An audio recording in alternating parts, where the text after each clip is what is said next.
Hola, soy Leonel Ali Zanotelli Correa y les doy la más cordial bienvenida a Yo Leo. En este lunes de literatura vamos a tratar el tema de el Renacimiento. Pues, sin más preámbulo, comencemos. En el anterior video nosotros vimos lo relacionado con los denominados siglos de oro español y en consecuencia con el estilo artístico denominado el barroco. Entonces, nosotros veíamos que los siglos de oro español y el barroco se desarrollan a finales del siglo XVI y todo el siglo XVII, ¿no? Con estos autores representativos tales como Francisco de Quevedo, Luis de Góngora, Lope de Vega, y una larga lista de autores que representan esa época del barroco y obviamente representan los atributos fundamentales de esta corriente artística y en consecuencia literaria. Les mencionaba que el barroco se caracterizaba por dos tendencias artísticas. Por un lado, el conceptismo, que según los manuales es representado por Francisco de Quevedo, y por el otro lado teníamos el culteranismo, es decir, aquel movimiento creado y por lo tanto representado por Luis de Góngora. En esencia, lo que yo les explicaba en el anterior video es que el conceptismo se caracteriza por jugar con las palabras. Yo les ponía una analogía con el albur muy característico del mexicano, usar una palabra y jugar con su denotación, o sea, tiene una denotación y transformarla en una connotación lejana a su campo semántico acostumbrado o tradicional. Entonces, jugar con las interpretaciones, jugar con los significados de las palabras, etcétera. Mientras que el culteranismo se caracterizaba por tomar palabras del latín, que son los denominados cultismos, y acercarlos o introducirlos a la lengua española y en consecuencia generar un nuevo concepto, un nuevo término y a partir de ahí jugar precisamente. Entonces, como lo ven, en el barroco lo que se buscaba en esencia era el juego, el discurso, el ornamento, como les decía en el anterior video. El barroco buscaba eso. Pero, para no repetir lo que se refirió en el anterior video, el barroco tiene una semilla.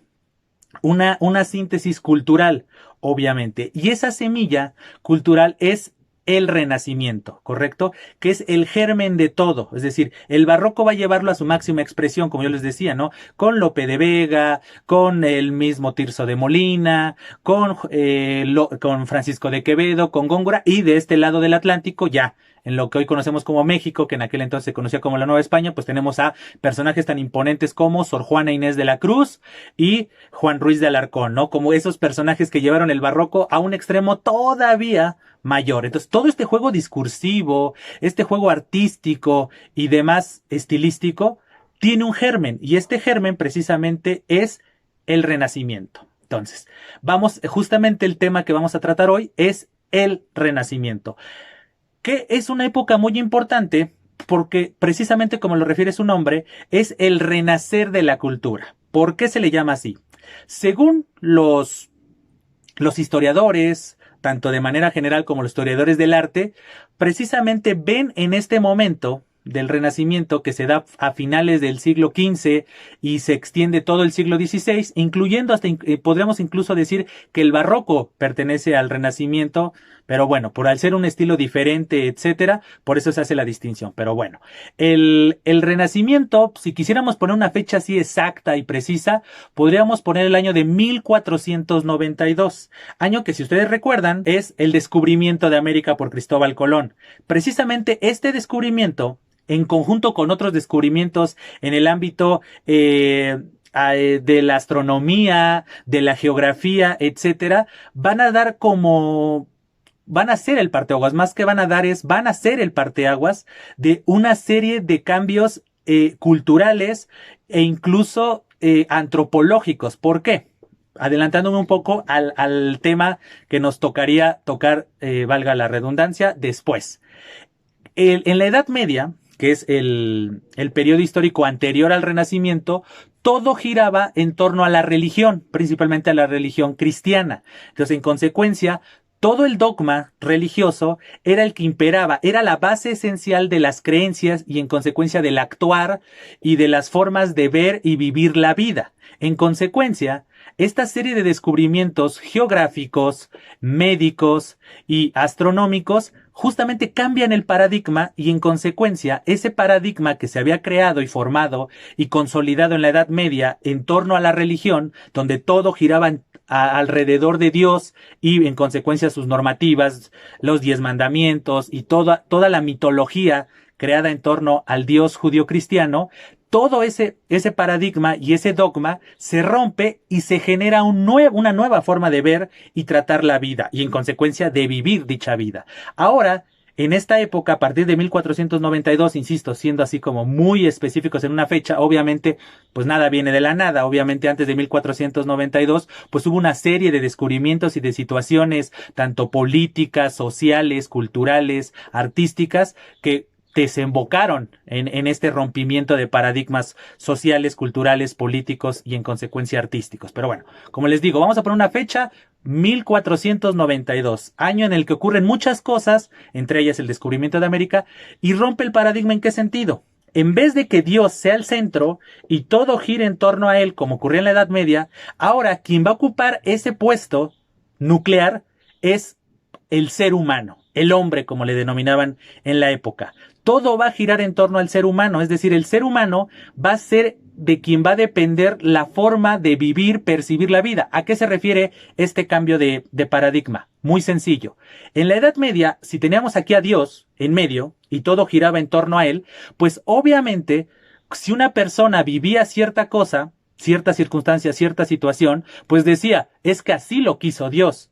Entonces, Dios me designó ser a mí un rey, me designó a mí ser un sacerdote, me designó a mí ser un simple artesano. Todos esos conceptos que vamos a ver precisamente en la próxima sesión, en el próximo tema. ¿Cuál era la visión, la forma de ver y vivir la vida en la Edad Media? Pero todo giraba en torno a Dios. Justamente a partir del Renacimiento se quita este elemento nuclear divino y se pone al ser humano. En consecuencia, ya todo lo que le ocurre al ser humano ya no depende del designio de un Dios, sino depende del bien o mal hacer de un ser humano. Correcto. Entonces todo lo que tengo ya no es gracias al designio o infortunia de un designio divino, sino es producto de mi trabajo, producto de mi esfuerzo y de mi esmero. Entonces precisamente el Renacimiento esa va a ser la base. ¿Y por qué se le llama Renacimiento? Como lo dice su nombre, era el volver a nacer. Entonces según en esta época, el nacimiento de la cultura, la civilización y las formas de pensar y demás surgen en la antigüedad clásica. Ese periodo que nosotros vamos a ver dentro de 2 semanas cuando precisamente hablemos de la antigüedad clásica. ¿Correcto? Entonces, en la antigüedad clásica, es decir, la cultura greco-latina, es decir, los griegos y los latinos o romanos, ellos son la base de nuestra cultura occidental. ¿Por qué? Porque a partir de ella surgen, ciertas paradigmas, ciertas formas de ver y tratar la vida y de explicar la vida que se rompieron, por decirlo así, de alguna manera, en la Edad Media. ¿Por qué? Porque en la Edad Media todo giraba en torno a Dios. Estaba aquí Dios y todo giraba en torno a él. Entonces, precisamente este rompimiento del paradigma que tiene lugar a finales del siglo XV, pues vuelve a posicionar al ser humano en el centro, así como había ocurrido por decirlo así, a finales o mediados de la antigüedad clásica. Antigüedad en donde precisamente surge la filosofía. Esa disciplina, que es la madre de todas las ciencias, la cual justamente percibe la realidad ya no a partir de mitos de tendencia divina. Todos los mitos hablan de la creación de las cosas a partir de las acciones de un dios o de una serie de dioses, dependiendo cuál sea la cultura y sus respectivas creencias. Entonces, este paradigma mitológico regresa, por decirlo así, de girar todo en torno a Dios en la Edad Media. Obviamente ya no había dioses, ahora solamente era el dios judío-cristiano. Precisamente en el Renacimiento se retoma esos principios filosóficos, por decirlo así, o racionales, que tuvieron lugar en la antigüedad clásica. Entonces, por eso, en esa época se le conoció precisamente como el renacer de la cultura. Es decir, ya no giraba todo en torno a un dios, sino giraba en torno al ser humano, sus acciones, sus observaciones, sus descubrimientos, ya no a designios divinos. Entonces, en este contexto, precisamente, se comienza a desarrollar un tipo de arte, que era un arte precisamente que emulaba o quería emular lo dictado por los antiguos griegos y los antiguos romanos. ¿Correcto? Es decir, el concepto de belleza, el paradigma de la perfección, todos esos elementos que nosotros podemos leer en pensadores tan imponentes como Platón, Aristóteles, el Cicerón, etcétera, una larga lista de autores y pensadores grecolatinos, es decir, de la cultura griega y de la cultura latina o romana, precisamente son retomados, o sea, por un lado son descubiertos, se comienzan a encontrar ciertos manuscritos, ciertos textos de alumnos de estos grandes pensadores, y entonces comienzan a hacerse otra vez retomados y comienzan otra vez a tener auge, y en consecuencia, al tener auge, pues se vuelven una tendencia, y en consecuencia se comienza a tomar como el paradigma a seguir y en consecuencia ejecutar en todo momento. En consecuencia, esta visión de la perfección, esta visión de la estética clásica se vuelve la moda, por decirlo así, se vuelve el canon a emular y en consecuencia ejercer en estas épocas de finales del siglo XV y a lo largo de todo el siglo XVI. Entonces, muestra de esta importancia que se le da a la época clásica, al nacimiento de la cultura occidental, pues precisamente tenemos una serie de autores de todas las artes, la música, la escultura, la pintura y obviamente la literatura. Por ejemplo, os voy a mencionar alguna serie de personajes que ustedes seguramente han escuchado y que seguramente ustedes reconocen sus nombres. Por ejemplo, en el mundo de la escultura, por ejemplo, es muy conocido un autor llamado Bernini. ¿Correcto? Si ustedes ponen en el buscador de Google, pongan Bernini y van a ver sus esculturas que son perfectas, porque quieran o no, también nuestro canon de belleza actual, pues es producto de toda esta tradición nacida precisamente en la antigüedad clásica. Entonces, este canon de las figuras, las formas físicas, la estructura ósea, la proporción de los cuerpos en relación con su estatura, y su mismo porte y demás, precisamente nace en la antigüedad clásica, es retomada en el Renacimiento y sigue evolucionándose y adaptándose a las épocas. Entonces, muestra de ello es precisamente que, si ustedes, insisto, buscan en Google esculturas Bernini, van a ver justamente la delicadeza, la estética de las formas, cuál era el concepto y el canon de belleza. Otro ejemplo, Miguel Ángel, el famoso David de Miguel Ángel, ¿correcto? Pongan David de Miguel Ángel y van a ver la escultura de cuál era la estética de la época. Estamos hablando precisamente de siglo XV, siglo XVI, justamente el canon de belleza masculino, el David de Miguel Ángel. Entonces, ahí tenemos a dos personajes en el mundo de la escultura muy destacados que, si insisto, si ustedes lo investigan, se van a llevar una impresión clara y fehaciente de cuál era el canon de belleza de la época, que obviamente era retomando el canon de belleza de la época clásica. En el mundo de la pintura tenemos a otros personajes también muy destacados y muy imponentes y muy importantes y por lo tanto trascendentes en la cultura en general. Uno de ellos es el famoso Leonardo da Vinci. ¿Correcto? Que ha trascendido por la saga de novelas, bueno, por la saga de novelas de Dan Brown, pero específicamente una, El Código da Vinci, y ahí se dio un boom precisamente de su obra, pero bueno, más allá de este boom que se tuvo producto de una novela, paradójicamente la literatura nuevamente le dio auge y demás, Leonardo da Vinci es el representante de justamente esta estética, este canon de belleza, de las formas, la forma de hacer arte y demás, del Renacimiento. Entonces tenemos a la Mona Lisa o la Gioconda, como se le quiera mencionar, que es una de, si no es que es su obra más representativa y más reconocida a lo largo de la historia, su famosa pintura de la Última Cena, etcétera. O sea, se podría enlistarles ahorita toda o la mayoría de las pinturas más destacadas de Leonardo da Vinci, pero bueno, ahí tenemos. Leonardo da Vinci es uno de los pintores más representativos de la pintura renacentista y en consecuencia de todo todo lo que hay en torno al arte renacentista. Otro autor es Miguel Ángel, precisamente el que les acabo de mencionar, Miguel Ángel, que hizo la escultura del David de Miguel Ángel. También él fue un gran pintor. Muestra de ello es que un lugar muy imponente y muy importante para la cultura occidental es la Capilla Sixtina. ¿Correcto? La Capilla Sixtina, que es donde se ofician las misas del Papa y demás allá en el Vaticano, precisamente en la época del Renacimiento contrataron a Miguel Ángel para que pintara las cúpulas, es decir, el techo de la Capilla Sixtina, y justamente si ustedes lo investigan, o bueno, si tienen la oportunidad en el Vaticano, pues qué mejor, pero bueno, ahorita en estas épocas de coronavirus y demás, lo más decente es no viajar y menos a Italia y esa zona, pero bueno, en próximos meses y demás ya se podrá viajar, y si ustedes tienen la disponibilidad y la economía y el tiempo, pues con gusto vayan al Vaticano, a la capilla de San Pedro, y ahí ustedes verán la Capilla Sixtina, ¿correcto? Donde Miguel Ángel representa de excelente manera precisamente este canon. Tenemos a otro pintor destacado, pues vamos a ver otro pintor destacado del Renacimiento, pues tenemos a Donatello. Por ejemplo, ¿no? Si ustedes investigan la pintura de Donatello, van a ver otra vez cómo ese canon y esa estética era muy parecida. Lo único que modificaba un poco esta circunstancia era el estilo. Cada quien impregnaba un estilo, pero las formas, la percepción de la luz, los colores, la vivacidad de los mismos colores, etcétera, eran muy similares porque había un canon que se seguía. ¿Correcto?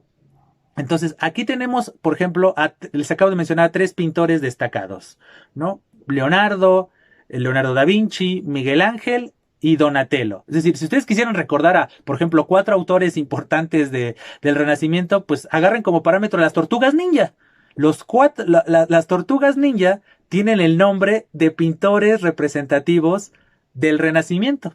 Entonces, si ustedes son fanáticos de las tortugas ninja y se saben los nombres de ellas, precisamente ahí tendrán el nombre de pintores representativos del Renacimiento. Y nada más pongan eso, no pongan tortugas ninjas, y si no son fanáticos de las tortugas ninjas, si no conocen el mundo de las tortugas ninjas, pueden iniciar a partir de ahí. Es decir, tortugas ninjas, sus nombres. Y verán que sus nombres,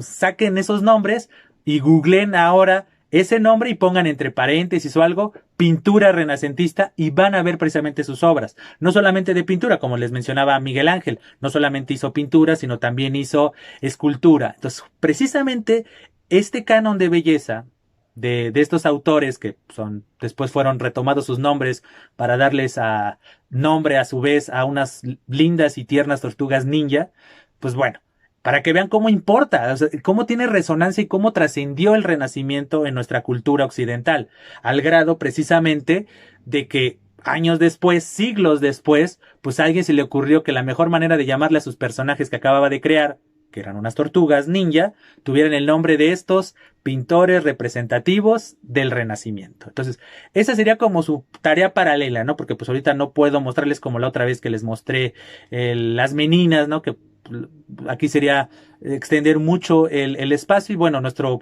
objeto de estudio es la literatura. Solamente quería mostrarles que no todo el Renacimiento es literatura. También hay escultura, también hay arquitectura, también hay escultura, pintura, etcétera. Entonces, para que ustedes vayan más allá, tal vez ustedes digan, a mí la literatura no me interesa demasiado, quisiera ver cómo eran las pinturas, tal vez a ustedes les gusta el dibujo, el arte gráfico, pues para que vean justamente cuál era la estética y la forma de expresar esa estética de manera pictográfica en el caso de la pintura, o de manera escultórica en el mundo de la misma escultura. Entonces, ahí tenemos ese contexto, ¿correcto? Por el otro lado también teníamos los descubrimientos científicos, ¿correcto? Valga la redundancia. Es decir, había descubrimientos científicos de medicina. Es decir, producto de la Santa Inquisición y demás, que justamente surge en estos periodos del Renacimiento, etcétera, era bastante complejo hablar de anatomía, porque todo giraba en torno a interpretaciones de la Biblia. Todo giraba en torno a interpretaciones de la Biblia y lo que decía el canon judio-cristiano, etcétera. No obstante, hubo personajes importantes que hicieron descubrimientos en el mundo de la medicina. Por ejemplo, se hicieron descubrimientos sobre sobre las venas y la importancia de las venas sobre la circulación sanguínea. Había gente en estas épocas, entre la Edad Media y el mismo Renacimiento, que la gente pensaba que la sangre estaba fija en el cuerpo. Por lo tanto, si te dolía algo, hacían una cosa llamada sangrías. Es decir, hipotéticamente, me duele aquí la mano. Y entonces lo que hacían era cortar para que te saliera la sangre, porque pensaban que en la sangre estaba el mal y en el momento de caerte esa sangre, pues automáticamente ya ahí se iba el dolor. Entonces, para que vean cómo eran esas creencias de la anatomía, ignorando de que pues tenemos un sistema circulatorio. Entonces, precisamente en esas épocas se hicieron muchos descubrimientos sobre el sistema circulatorio. Por ejemplo, hay un personaje llamado Miguel Servet, que justamente descubre este sistema circulatorio en los pulmones. Había un pulmón y descubre que en ese pulmón había unas venitas, que hizo un símil con las venas que tienen los árboles para que recorra el agua y puedan nutrirse los mismos árboles, y entonces descubre que nuestro cuerpo estaba formado precisamente de estas venas por las que circulaba la sangre, y que precisamente, y entonces esto aportó al descubrimiento de la importancia del corazón para bombear la sangre y repartirlo por todo el cuerpo, la importancia de lo que tiene eso de la medicina, de la cura de enfermedades, etcétera. Entonces, para que vean que los descubrimientos y la apertura del conocimiento no solamente se ejerció en el arte, sino también en las ciencias. Entonces, ahora sí, todo este contexto de descubrimientos, tanto geográficos, el mejor ejemplo es el descubrimiento de América con Cristóbal Colón, la apertura de descubrir otros mundos, como ellos le denominaban, por ejemplo, los viajes a China, por ejemplo, ¿no? Que tuvieron lugar con Marco Polo, unos años, décadas antes de lo que les refería, de finales del siglo de 1492, pues Marco Polo hizo estos viajes a China y contaba cómo era la forma y el estilo de vida, que obviamente era totalmente diferente a la europea. Entonces, estos descubrimientos y esta apertura de nuevas perspectivas, pues precisamente van a verse reflejadas en la forma de expresar la vida y en consecuencia lo que hay detrás, que es su correspondiente interpretación. En el mundo del arte no es la excepción. ¿Correcto? En el mundo de la literatura va a haber dos personajes fundamentales que ejemplifican y representan de buena manera el arte renacentista. El primero de ellos es un autor inglés muy importante, muy fundamental, que es el queridísimo William Shakespeare. ¿Correcto? Seguramente ustedes han escuchado ese nombre, seguramente han visto la película Shakespeare enamorado, han visto adaptaciones de sus obras a series televisivas, películas y demás, ¿no? Tal vez hay cómics, mangas, etcétera, pero bueno. William Shakespeare es el autor más representativo de lo que se le conoce como teatro isabelino. ¿Qué es el teatro isabelino? Muy fácil de explicar. En estas épocas, precisamente finales del siglo XV y primeras décadas del siglo XVI, en Inglaterra la reina se llamaba Isabel. ¿Correcto? Nada que ver con nuestra Isabel la Católica de España. Nada que ver. Es una simple coincidencia. ¿Correcto? Porque, como dato cultural, haciendo un paréntesis, la reina de España, cuando se descubre América, era Isabel la Católica. Pero bueno, esta Isabel la Católica no tiene nada que ver con la reina Isabel de Inglaterra. La reina Isabel de Inglaterra vio en el teatro una perfecta posibilidad como arma política. ¿Correcto? Entonces, ella fue lo que se le denomina en el mundo de la literatura y de los artes la mecenas. Mecenas, otro dato cultural, era un hombre que sí existió y demás, que le pagaba a los artistas, es decir, como que becaba, para usar un concepto actual, becaba a los artistas precisamente para que se dedicaran a su arte, todo su tiempo lo dedicaran a hacer su arte, en vez de estar dedicándose a otras actividades. Entonces de ahí viene de ese nombre de aquel personaje histórico llamado Mecenas, surgió el sustantivo precisamente mecenas. ¿Correcto? Ya con M minúscula, ya no es mayúscula por ser nombre propio. Mecenas es aquella persona que beca a un artista para que dedique el artista todo su tiempo a precisamente hacer su arte y no dedique su tiempo a otras cosas y en consecuencia no cree sus obras correspondientes. Entonces, precisamente la reina Isabel de Inglaterra se transforma en la mecenas del teatro inglés y el mayor representante de este teatro inglés es William Shakespeare. ¿Correcto? No lo niego, en muchos momentos William Shakespeare pues fue usado como un arma política porque en muchas de sus obras, principalmente las de temática política actual, o de política reciente de su época, pues hablaba mal de los enemigos de la reina. Entonces, obviamente la reina Isabel, pues al financiar sus obras, financiar el teatro, porque en la época de Isabel de Inglaterra, ella fabricó, financió la fabricación de un teatro pensando en la representación de las obras de William Shakespeare. Entonces, pues William Shakespeare estaba en deuda con ella, pues obviamente, pues en muchos momentos, pues se vio en la penosa necesidad de hacerle favores políticos a su reina, hablando mal de los enemigos que tenía la reina. Entonces, pero bueno, más allá de esta situación política y demás, pues William Shakespeare trasciende a lo largo de la historia del arte y la historia de la cultura en general por escribir obras casi perfectas, ¿correcto? Muchos críticos de literatura ven en William Shakespeare la perfección, es decir, como de la literatura ya no puede ser más perfecta, ¿correcto? Porque sus obras cumplen con todo lo que demanda el arte escritural, el arte literario. Personajes redondos, personajes puntuales, personajes con una psicología compleja, personajes que te atrapan a ti como espectador, te sientes la emoción del personaje. Sea el bueno, sea el malo, no importa, pero te atrapa. Un personaje, aunque sea malo, si te atrapa y te logra consolidar y te logra atrapar y te hace entender el por qué es el malo, significa que el autor detrás de ese personaje es un genio. Entonces, muchos de los críticos literarios y especialistas en literatura, pues ven precisamente en las obras de William Shakespeare la perfección, que es muy ad hoc con lo que deseaban los autores renacentistas. Esta perfección, esta belleza llevada a su cumbre. Entonces, obras representativas del querido William Shakespeare, pues vamos a mencionar dos nada más. O sea, hay una larga lista de las obras de William Shakespeare y no podríamos, te daríamos horas por estar mencionando una por una. Pero bueno, la más famosa, la que más ha trascendido, la que seguimos viendo en serie, bueno, los tópicos, los lugares que crea William Shakespeare y demás, que siguen creando estos tópicos que vemos en series, películas y demás, pues es la afamada y bien ponderada Romeo y Julieta. Que aquí hago una pausa. Un error continuo, que yo espero que ustedes no lo cometan, porque ya vimos estos temas y demás, es que Romeo y Julieta no puede ser considerada una historia romántica, por dos simples razones.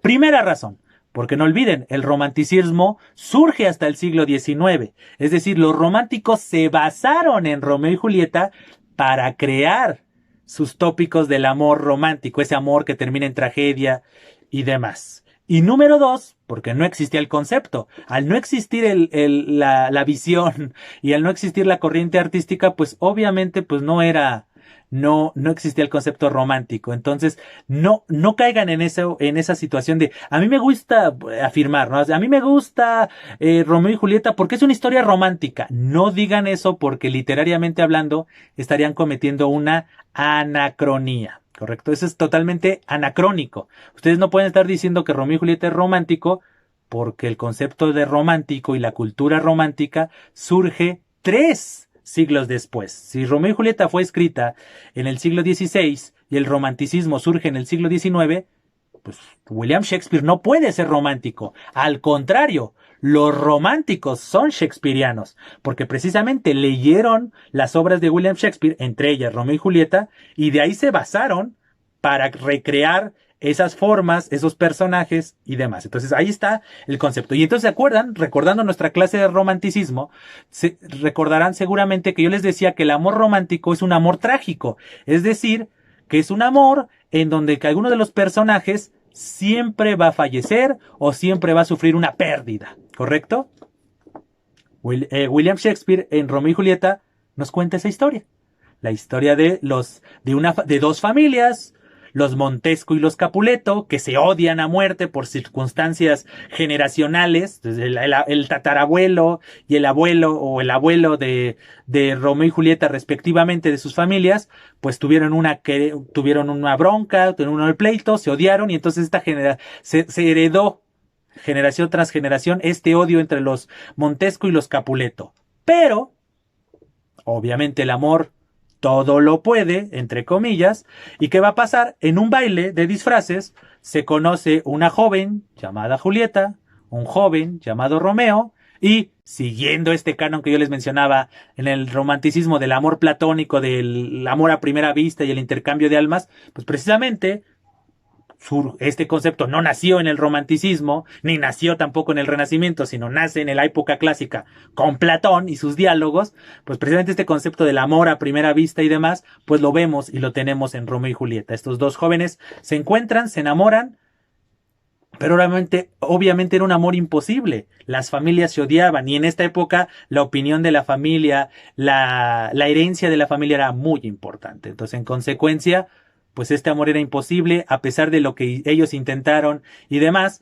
Como buen amor, que después vamos a conocer romántico, pues el final de estos dos amantes es trágico, ¿correcto? No voy a venderles más historias, seguramente ustedes ya la conocen o quieren leer la historia y no quiero espolearlos totalmente, pero bueno, todos sabemos que al final Romeo y Julieta mueren y en consecuencia no pueden llevar su amor al mundo terrenal, sino que su amor es espiritual, es decir, rompe las barreras del tiempo y demás y su amor es eterno porque su amor es espiritual, ¿correcto? Es un amor muy platónico, espiritual que trasciende los lugares, los tiempos, etcétera. Entonces, ahí tenemos una obra fundamental del Renacimiento, una obra que sigue el canon, ¿cómo se llama? Clásico. Es una obra en 5 actos que sigue a cabalidad todo lo que expresa Aristóteles, tanto en su retórica como en su poética. Entonces, William Shakespeare sigue a la perfección el canon estético de la época, ¿correcto? Del Renacimiento, es decir, retomar las cuestiones clásicas y todo lo que ello implicaba. Y otra de las obras importantes y trascendentales de William Shakespeare es precisamente Hamlet, ¿correcto? Es una historia muy buena que habla de amor. Bueno, no nos vayamos muy lejos. Si ustedes vieron El Rey León, ustedes ya pueden presumir que conocen la historia de Macbeth. De Hamlet, perdón. Macbeth es otra obra, estoy confundiendo personajes. La historia de Hamlet es la base de la historia del Rey León. Un padre que es asesinado por un familiar cercano para casarse con la esposa del primero y tomar su puesto. Y en consecuencia aparece el fantasma del padre, se le presenta a su hijo y le suplica que vengue su muerte. En consecuencia, toda la historia es la historia de venganza. Como Hamlet se va a vengar de su tío, quien se desposó con su madre, y quiere vengar la muerte de su padre. Insisto, no le suena al Rey León. Insisto, ya no voy a profundizar en la historia de Hamlet, porque seguramente ustedes tuvieron una tierna y dulce infancia, y vieron El Rey León infinidad de veces y pedían a su papi y a su mami, ¿me la vuelves a poner? ¿Me la vuelves a poner? Y la vieron infinidad de veces. O tal vez hace poco vieron la versión según ya, más cercana a la realidad, con un leoncito más cercano al que podemos ver en las selvas africanas y demás, ya no animada. Pues si ustedes vieron la versión más reciente de esa película del Rey León o la versión de los años 90, famosa, ustedes ya vieron la esencia. No es la misma historia, no hay llenas ni nada por el estilo. Sí hay una historia de amor, igual que en El Rey León, solamente que la historia de amor en El Rey León es con un final feliz, como debe de ser, mientras que acá obviamente la historia de amor no es nada feliz, porque obviamente siguen el canon que retomaron los románticos 3 siglos después. Entonces, si ustedes, insisto, a lo que quería llegar, si ustedes ya vieron El Rey León, ustedes ya conocen la esencia de la historia de Hamlet. Si a ustedes les gustó El Rey León, seguramente les va a gustar la historia de Hamlet, porque no habla de una historia de amor, es una historia de venganza, de locura, de una psicología de los personajes muy importante. Entonces, ahí se veía precisamente todos estos elementos que nosotros vamos a profundizar y a conocer de manera más detallada dentro de 2 semanas, cuando yo les hable de el arte y la literatura clásica, qué autores, cuáles eran sus características y demás. Todos esos elementos que nosotros vamos a ver dentro de 2 semanas en la antigüedad clásica son los que precisamente van a caracterizar al arte renacentista. Ese es por un lado. Uno de los grandes representantes de la literatura renacentista es William Shakespeare. Pero bueno, vamos a hablar ahora de la literatura escrita en nuestro idioma. ¿correcto? Y el autor más representativo del Renacimiento y todo lo que ello conlleva es precisamente quien figura en mi playera, Miguel de Cervantes. Miguel de Cervantes y Saavedra es el autor más importante, no solo del Renacimiento en habla española, en habla hispánica, sino de la literatura que conocemos hoy como moderna. ¿Por qué? Porque este señor, que era el Manco de Lepanto, le apodaban el Manco de Lepanto porque precisamente hubo una famosa batalla en estos tiempos, en Lepanto, es una ciudad, y precisamente sufrió una herida que lo dejó manco de la mano, ¿correcto? Entonces por eso le apodaban el famoso Manco de Lepanto a Miguel de Cervantes. Miguel de Cervantes, aquí está su obra completa, vean, gorda, como buen renacentista. Entonces aquí está un libro bastante grande, como pueden ver, y pesado. Pues aquí está, las obras completas de Miguel de Cervantes, uno de los autores más importantes y más representativos, insisto, no solo del Renacimiento, sino de la literatura moderna. ¿Por qué? ¿Qué importancia tiene este hombre llamado Miguel de Cervantes que hoy figura en mi playera? Pues este hombre trascendió precisamente por un personaje que está dibujada en mi playera. Me voy a poner un poco de pie, aunque se vea un poco mal. Y aquí tenemos al personaje que crea Miguel de Cervantes. Sí, Don Quijote de la Mancha. Esta novela, que fue publicada en dos partes, una en 1604 y otra en 1615, que está aquí en un solo tomo, están los dos libros del Quijote, ¿correcto? Y aquí atrás, si ven aquí atrás, por eso hasta hay huecos y demás, aquí están más obras del querido Miguel de Cervantes. Voy a voltearme para allá y aquí está justamente Quijote 1, parte 1 y parte 2, aquí están precisamente, pero bueno, hay una edición que salió precisamente en el año 2000, en el año 2004, que es esta, precisamente la que tengo en mis manos, que aquí están donde justamente viene tanto la primera como la segunda parte, ¿correcto? Esta novela que tengo en mis manos, y esta novela, y este personaje que está en mi playera, precisamente es la novela que rompe el paradigma de la forma de escribir novelas, ¿correcto? ¿Por qué? Porque antes del Quijote las novelas eran muy lineales, hablaban tal vez sí de las aventuras de un personaje, pero eran muy lineales, es decir, solamente se enfocaban en un personaje, en sus aventuras, había personajes secundarios que aparecían nada más en el capítulo de la correspondiente aventura, pero ya no trascendían, no tenían mayor resonancia, eran personajes muy grises, por decirlo así. Es decir, era un personaje que se aparecía y punto.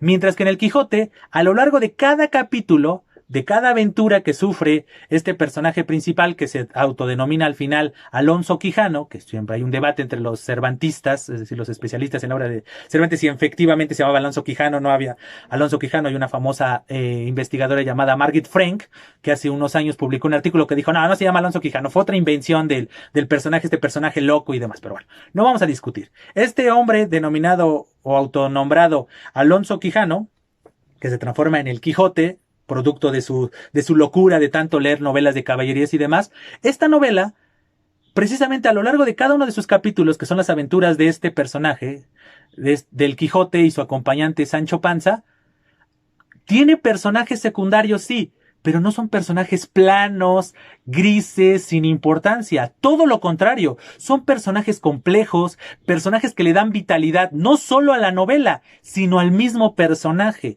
al grado de que esta novela es muy importante para la historia, precisamente por eso, para la historia de la literatura y de la cultura en general, porque a partir de esta novela se crea lo que hoy conocemos como la novela moderna.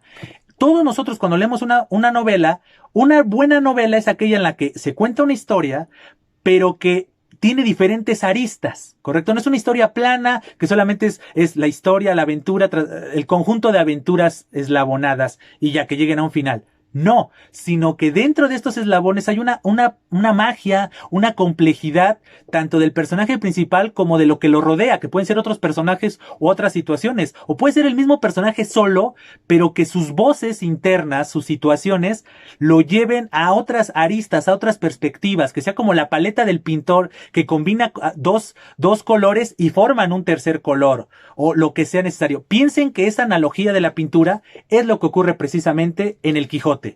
Miguel de Cervantes toma un personaje principal, que es precisamente el que le da nombre, el Quijote, Y de repente a lo largo de todas sus aventuras se va topando con personajes que que empujan al Quijote a hacer acciones, pero a su vez a hacernos reflexionar. ¿Cuál es la importancia del Quijote hoy en día? Es decir, 400 años después, ¿correcto? ¿Cuál es la importancia? Que cada vez, aunque se escuche raro y se escuche como un tópico intelectualoide aquí digno de que se agarrara mi vaso de Starbucks y escucharme muy intelectual alzameñiques, pero no, en esta novela sí vale la pena decir esa frase porque sí es verdad, sí es genuina. Esta novela la pueden leer decenas de veces, incluso cientos de veces, y siempre les va a decir algo diferente. ¿Por qué? Porque el Quijote toca todos los temas, lo que se denomina como los temas universales, los toca todos. En consecuencia, voy a poner escenarios hipotéticos. Ustedes están enamorados. Toca el tema del amor. Precisamente él, al ser un caballero andante, siguiendo los tópicos de la época de los caballeros que peleaban por princesas y por sus damas y demás, precisamente el Quijote es eso. Entonces ustedes dicen, mira qué historia de un hombre enamorado, aunque era una mujer rara y demás. No les voy a vender historia de su Dulcinea, del Toboso, etcétera. Entonces vean lo que uno hace por amor, se enfrenta a monstruos, se enfrenta a golpes y demás, pero sigues adelante porque por esa persona amada. Wow, ¿no? Dices, pero muchos dirán, ay, qué cursi, no, a mí no me importa. Yo lo que quiero es ser revolucionario, reflexionar, apoyar al prójimo y demás, ¿no?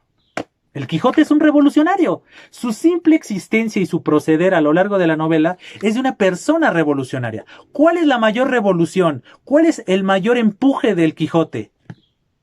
El saberse reponer al fracaso. Uno de mis mayores mentores, si no es que mi mayor mentor, al hombre al que le debo todo lo que soy como filólogo, porque él es un ejemplo, obviamente mis demás profesores me enseñaron y demás a lo largo de la carrera y demás, pero mi pilar en el mundo de la literatura y del estudio literario es un hombre llamado Aurelio González. Él es precisamente el que me dio clases de siglos de oro, de Edad Media, de Renacimiento, etcétera. Y él, cuando nos habló de este libro, dijo una frase. Yo no lo había leído en ese momento de mi vida, pero dijo una frase, y la frase que dijo es la que me empujó a comprar y leer este libro. ¿Qué fue esa frase? Que este libro solamente lo va a valorar el que haya fracasado en la vida. Aunque solamente haya sido una vez, este libro es de un fracasado para los fracasados del mundo. ¿Por qué? Porque precisamente esa es la historia que nos cuenta el Quijote. Capítulo a capítulo vemos cómo un hombre, denominado el Quijote de la Mancha, fracasa en cada una de sus peleas. Pero eso no lo detiene, se levanta, se sacude y sigue adelante peleando por su ideal. Como les digo, esta historia del eterno fracasado nos llega a todos. Todos hemos fracasado en algo en nuestra vida. En el amor, el Quijote fracasa en el amor. En nuestras peleas sociales, nuestros ideales y demás, el Quijote fracasa en eso. Sus luchas del día a día, o sea, que tienes un reto y te enfrentas a él, o sea, pasar el examen. Mi reto es pasar este examen. ¿Cuántas veces? Algunas veces sí lo hemos logrado, pero otras veces no. Lo mismo le pasa al Quijote. Tenía una meta, tenía un objetivo que lograr a corto plazo y no lo logra, pero no se da por vencido. No es la típica historia de superación personal como la venden hoy. Es una historia que entre líneas nos va contando eso. A lo largo de los dos libros, de las dos novelas, la primera y la segunda parte, tenemos precisamente un hombre que nos va enseñando todas las gamas de la vida. El amor, la lucha, la política, la religión, la filosofía, la ciencia, todos esos temas que nosotros, como hemos visto a lo largo de estos videos, los denominados tópicos, los lugares comunes que son siempre la base de todas las historias, la tenemos aquí.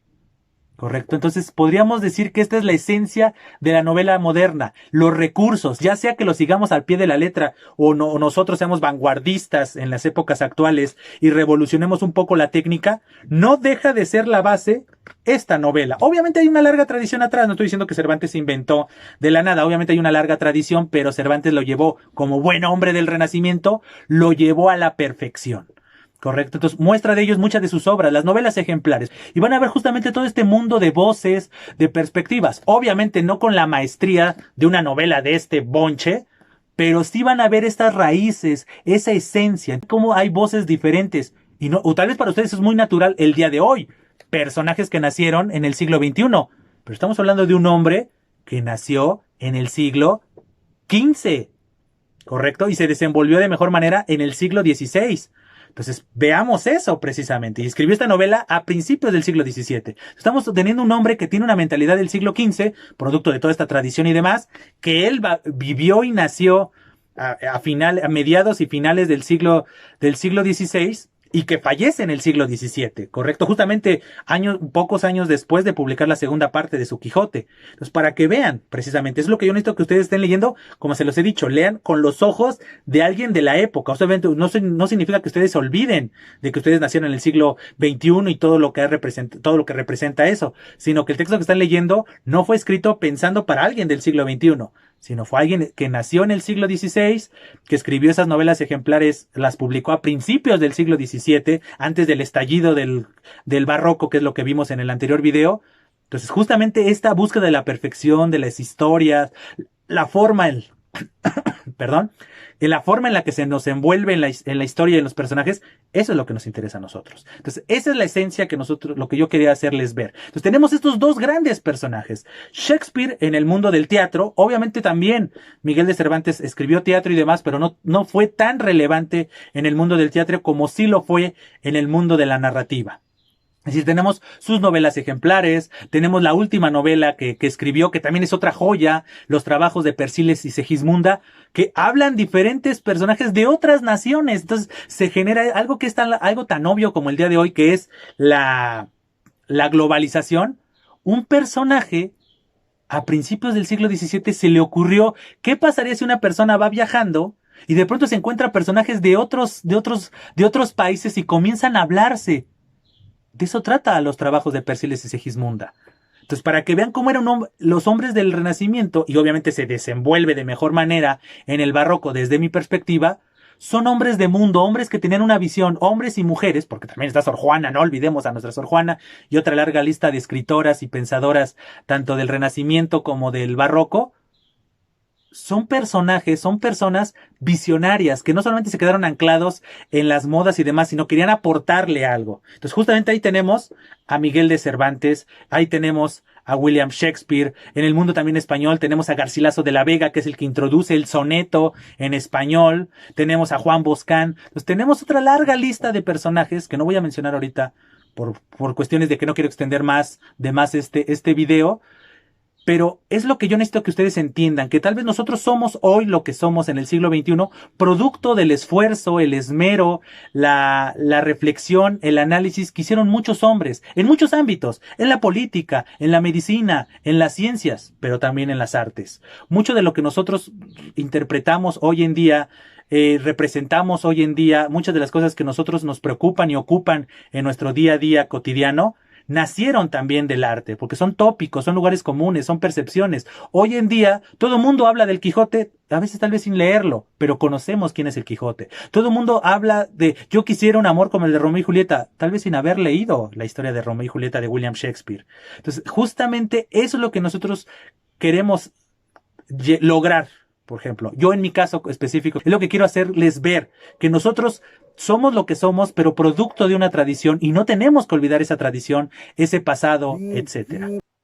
Pues bien, espero que este video haya sido de su gusto, pero sobre todo de su utilidad.